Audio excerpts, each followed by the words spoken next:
नमस्कार, आपके साथ में विजेंद्र सोलंकी। आज हम बात करेंगे संघर्ष से शिखर तक। दरअसल ये खिताब है जिसको लिखा है, जो ऑटोबायोग्राफी है जनार्दन गहलोत की, जिन्होंने इस किताब में सियासत और खेल यात्रा का बखूबी जिक्र किया है। और इस दौरान बहुत से ऐसे किस्से हैं जो यकीन मानिए आपने कभी नहीं सुने होंगे, जो कांग्रेस से जुड़े हैं, सियासत से जुड़े हैं, जो बीजेपी से जुड़े हैं, जो खेल से जुड़े हैं, जो विदेश यात्राओं से जुड़े हुए हैं, और उनमें से कुछ ऐसे जिनको लेकर सवाल भी खड़े हो रहे हैं। इसी ऑटोबायोग्राफी के रोचक किस्सों के बारे में हम आपको एक एक करके जानकारी देंगे।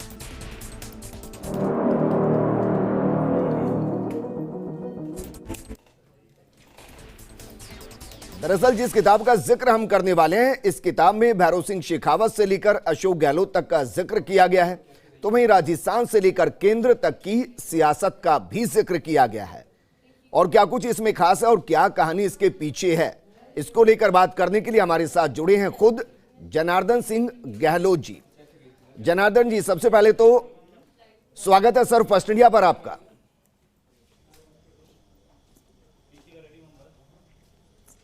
थैंक यू, धन्यवाद। हम भी स्वागत फर्स्ट इंडिया की आभारी हैं कि आपने याद किया।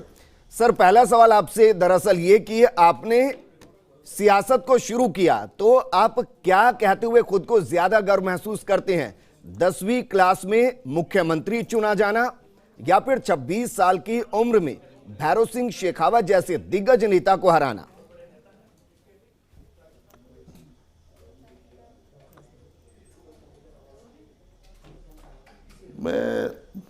मेरे जीवन में मैं तो एक साधारण परिवार से आया था जी, और एक महत्वाकांक्षा बनी, और वो इसलिए बनी कि मेरा हरदेव जी जोशी के सानिध्य के अंदर काफ़ी मेरा संपर्क रहा, और उनके साथ मैंने जो सीखा, जो समझा, जो संगठन करने की उनकी शक्ति देखी, जो एडमिनिस्ट्रेशन करने की ताकत देखी, और उससे मैं प्रभावित होकर धीरे धीरे सने सने राजनीति की ओर बढ़ता गया। मुझे सबसे पहले राजस्थान प्रदेश कांग्रेस के अध्यक्ष हरदेव जोशी हुआ करते थे, उन्होंने मुझे यूथ कांग्रेस के अंदर जोड़ा, और धीरे धीरे यूथ की पॉलिटिक्स में मैंने काम किया, स्टूडेंट्स पॉलिटिक्स में काम किया, और फिर मैंने अपने जीवन की शुरुआत एक राजस्थान यूथ एसोसिएशन बनाई मेरे मित्रों के सहयोग से।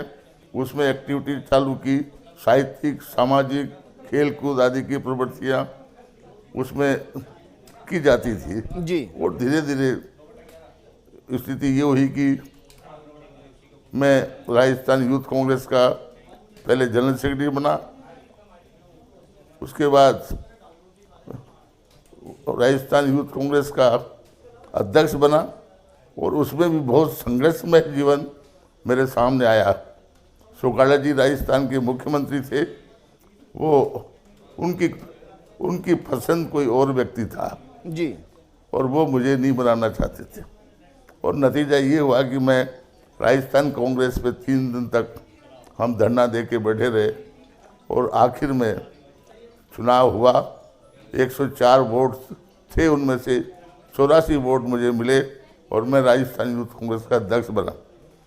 इस शुरुआत यूथ मूवमेंट से ही हुई। उसके अलावा कांग्रेस की राजनीति में भी जो आज है, आज जिस ढंग से नॉमिनेशन हो रहे हैं जी, हम उस जमाने के अंदर मुझे जिला कांग्रेस कमेटी का मेंबर बनने के लिए भी चुनाव के माध्यम से मैं बन पाया, और मैं पहला चुनाव की सीधी जिला कांग्रेस कमेटी के सदस्य के लिए बनने के लिए चुनाव लड़के ही शुरुआत की जी, और उसके बाद जिला कांग्रेस कमेटी का अध्यक्ष बनने का मन बना, और श्री राम गोटेवाले के सामने मैं जिला कांग्रेस कमेटी का चुनाव लड़ा, और वहाँ मैं उस चुनाव को भी मतदान के माध्यम से जीता। बड़ा सौभाग्य है कि उसके बाद म्यूनसिपल चुनाव लड़ डाला साधनों का अभाव था, पैसे की कमी थी, लेकिन मित्रों के सहयोग से वो चुनाव हम जीते। जी, लेकिन सर आपने ये कहा कि एनएसयूआई के अंदर आप किस तरीके से आगे बढ़े। आप के बारे में ये भी कहा जाता है कि अशोक गहलोत को एनएसयूआई में लाने वाले और अध्यक्ष बनवाने वाले भी आप हैं, क्या ये बात सही है?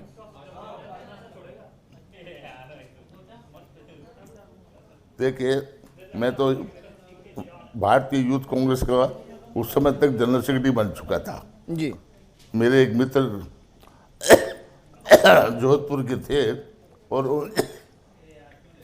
उन्होंने मुझे कहा कि यार हमारे जोधपुर के हमारा रिश्तेदार का बच्चा है, जो यूनिवर्सिटी के अंदर राजनीति करते हैं, तो शुरुआत मैंने उनको एनएसयूआई का अध्यक्ष बनवाया। जी, ये बात सही है कि हर बात के अंदर एनएसयूआई के सने सने अशोक जी गहलोत जी देश की राजनीति में। सर आप पानी लीजिए सर, मुझे लगता है कि कुछ आपकी हालत थोड़ी नासाज है। जनार्दन गहलोत जी हमारे साथ जुड़े हुए हैं, जिनसे उनकी किताब को लेकर हम किस्सों के बारे में जानकारी ले रहे हैं और साथ के साथ सियासत किस तरीके से आगे बढ़ी उनके दौर में, ये भी हम उनसे पूछ रहे हैं। जनार्दन जी, जिस तरीके से आपने कहा कि आपके पास जानकारी आई, आपका कोई रिश्तेदार का बच्चा है जिसको एनएसयूआई में आगे बढ़ाना है, सर यहीं से आरोप लगते हैं। आप खुद खेल में सक्रिय है, पत्नी सक्रिय है, बच्चे सक्रिय है, कांग्रेस पर दरअसल यही तो आरोप लगते हैं कि परिवारवाद को आगे बढ़ाया जाता है। क्या आप इस आरोप को सिर माथे रखेंगे? एग्री करते हैं कि ये हो रहा है?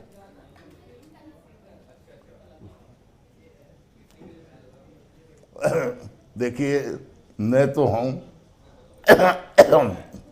तो मैं परिवार से के माध्यम से आगे बढ़ा जी, और न अशोक जी गहलोत बढ़े।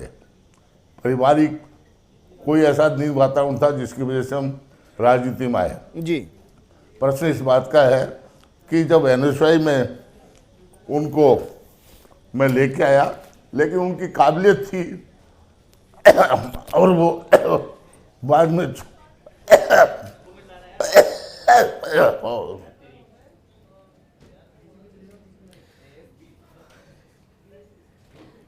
इंतजार करते हैं सर, आप पानी लीजिए और वापस आपके साथ जुड़ेंगे। लेकिन जनार्दन गहलोत जी हमारे साथ जुड़े हैं, जिन्होंने किताब लिखी है और किताब का नाम है संघर्ष से शिखर तक। बहुत से किस्से ऐसे हैं, जैसे एक किस्सा उन्होंने अभी बताया कि किस तरीके से अशोक गहलोत को वो यूथ कांग्रेस की राजनीति में लेकर आए और उसके पीछे की वजह क्या थी वो भी उन्होंने बखूबी बताई।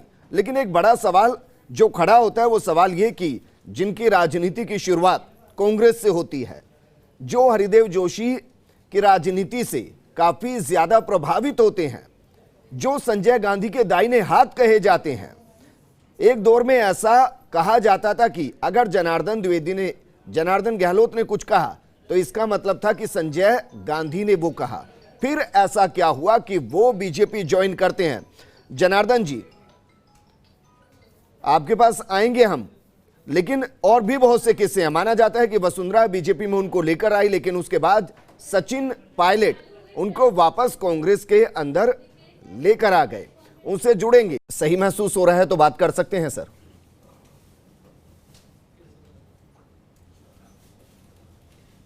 हाँ सर, यही जानना चाहेंगे क्योंकि राजस्थान की सियासत से जुड़े हैं, तो जरा ये बताइए, आपने किस्से का जिक्र किया जिसमें कहा कि माधवराम सिंधिया यहां पर आए प्रवेशक बनकर, विधायकों ने कुछ और कहा, लेकिन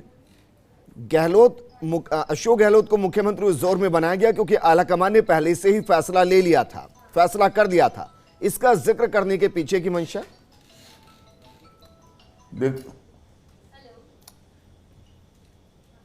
देखिए, मैं इस किताब के अंदर कोई ऐसे तथ्य छुपाए नहीं है जो सही माने में जिसको मैंने देखा है और जो मेरे साथ गुजरी है, जी मैंने हर जिक्र को इस किताब के अंदर पुराणों की कोशिश की है। आपने बहादुरराव सिंधिया, मैंने तो वो जमाना भी देखा जब हरदेव जोशी और रामविलास जी मिर्जा का चुनाव हुआ, वोटिंग हुई और वोटिंग के बाद 5 वोट से हरदेव जी जोशी जीते। जी ये परंपराएं जो बाद में चालू हुई हैं, उसके तहत खुल के तो वोट गिरना बंद हो गया। जी पर्यवेक्षक आता है, राय लेता है, तो ठीक है। माधवराव सिंधिया मेरे बहुत क्लोज थे जी बहुत अच्छे रिश्ते थे। माधवराव जी जब भी जयपुर आते थे मेरे घर पे अवश्य आते थे जी और प्रेस कॉन्फ्रेंस भी मेरे घर पे की उन्होंने। जी तो इसलिए संबंध अलग बात है। मेरी जो मन में जो भावनाएं थी उस स्पष्ट बात मैंने कहने की कोशिश की जी और विधायकों ने क्या कहा, क्या किसने मना, किसने हाँ भरी, किसने ना करी, ये बात का किसी को मालूम नहीं है। जी आप ये कह रहे हैं कि इसलिए सर कांग्रेस में उन आंतरिक बातों लोकतंत्र को नहीं, भी- क्योंकि आपने एक और जिक्र किया था बरकतुल्ला खान का। आपने कहा कि इंदिरा जी ने कैसे विदेश में उनको फोन किया और कहा कि जयपुर में आकर आपको मुख्यमंत्री बनना है।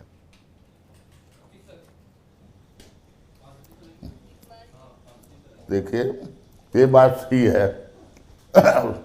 सर्वप्रथम हरदेव जी जोशी इंदिरा गांधी से मिलने गए जी और इंदिरा जी ने से इन्होंने कहा था मैं चुनाव लड़ना चाहता हूं, तो उनका आप लड़िए। लेकिन इंदिरा जी के मन में बरकत साहब को बनाने की थी। बरकत साहब को विदेश से बुलाया गया और उनके खास दोस्त चंद्रमल जी वैद उनके पास एयरपोर्ट पे पहुंचे और उनको सीधे अशोका होटल ले गए और उनको, क्योंकि बरकत साहब के मन में कोई मुख्यमंत्री बनने की तमन्ना नहीं थी, उनको तैयार किया गया कि आपको इंदिरा जी कहेंगी तो आप ना मत कहिए। लेकिन यहाँ पर राजस्थान की राजनीति में हरदेव जी जोशी ने हर जिले वाइज लोगों को बुला लिया और चर्चा होने लगी, तो सामने आया कि बरकत साहब का नाम फाइनल कर दिया गया है। तो मैं देखता हूँ कि राजनीति में क्या होता है, वो क्षण मैंने देखा है। सारे नेता जो वहाँ बैठे थे वो सारे लोग, किसी ने कोटपुतली में जाकर स्वागत कर दिया बरकत साहब का, किसी ने दस्ते के अंदर आमेर में आते हुए जयपुर आते आते सब स्वागत करने चले गए। मैं अकेला एकमात्र बच गया। जी सर बिल्कुल। लेकिन आपने ये भी जिक्र किया कि संजय गांधी के दाहिने हाथ के तौर पर आपको जाना जाता था और चंडीगढ़ से जब दिल्ली आ रहे थे तो आप संजय गांधी की गाड़ी की रफ्तार से डर रहे थे। 3 घंटे में दिल्ली पहुंच गए थे। उस दौरान बातचीत क्या हुई उसका जिक्र आपने नहीं किया सर, ऐसा क्यों?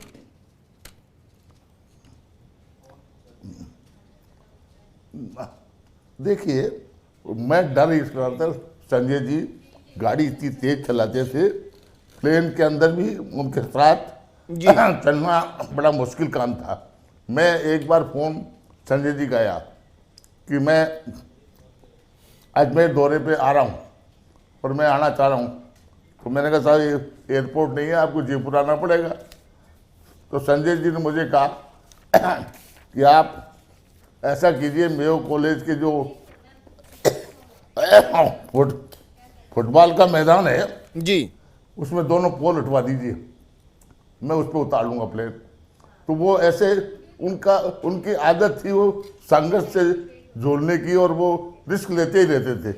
और नतीजा ये है कि मैंने हरदेव जी चीफ मिनिस्टर थे तो घुघरा के अंदर जो हेलीपोर्ट बना हुआ था उसका थोड़ा पट्टी बढ़वा कर सही मायने में उनका वहाँ लैंडिंग करवाया। लेकिन तो दो ऐसी स्थिति जी, में लेकिन उनका दो और रिस्क कहानियों का लेने की- जिक्र मैं करना चाहूंगा सर और जानना चाहूंगा इनके पीछे की आपकी मंशा क्या कि इनको पब्लिक डोमेन में रखा गया। पहला, आपने इंदिरा मायाराम और एनडी तिवारी दोनों का किस्सा सब्जी मंडी से जुड़ा आपने जोड़ा, मैं चाहूंगा कि इसको आप बताएं। और दूसरा आपने जोड़ा संजय गांधी का, मेनका गांधी जब स्विमिंग पूल में होती थी तो वो ऊपर प्लेन उड़ाते थे, एक ये किस्सा आपने जोड़ा। इन किस्से को साझा करने के पीछे का मकसद और ये किस्से भी जरा बताइए। देखिए ऐसा मैं इसलिए कह रहा था जी कि संजय जी एक नया प्लेन आया था किसी मित्र का, वो संजय जी कहा कि इसको आप टाइल लो। तो संजय जी रोजाना 2-3 दिन से रोजाना उस टाइल लेने जाती थी। तो मेनका जी हमेशा राष्ट्रपति भवन के स्विमिंग पूल में जाती थी। तो संजय जी ने उस प्लेन को इतना नीचे करा, तो नीचे करा फिर ऊपर ले गए। तो दूसरे दिन जब वो जाने लगे तो मेनका जी ने इंदिरा जी से जाके भाग के कहा कि साहब संजय को रोको, ये फिर वही उसी जगह फिर प्लेन उड़ाने जा रहा है। तो इंदिरा जी बाहर निकली, जब तक वो गाड़ी में बैठ के निकल गए। तो नतीजा क्या हुआ कि आज उसके बाद उसी दिन जी वो उनका दुखद प्लेन घटना क्रैश हो घटी गया। सर। लेकिन इंदिरा मायाराम और आपने एनडी तिवारी का भी जिक्र किया सब्जी मंडी के बीच में, ये किस्सा क्या है?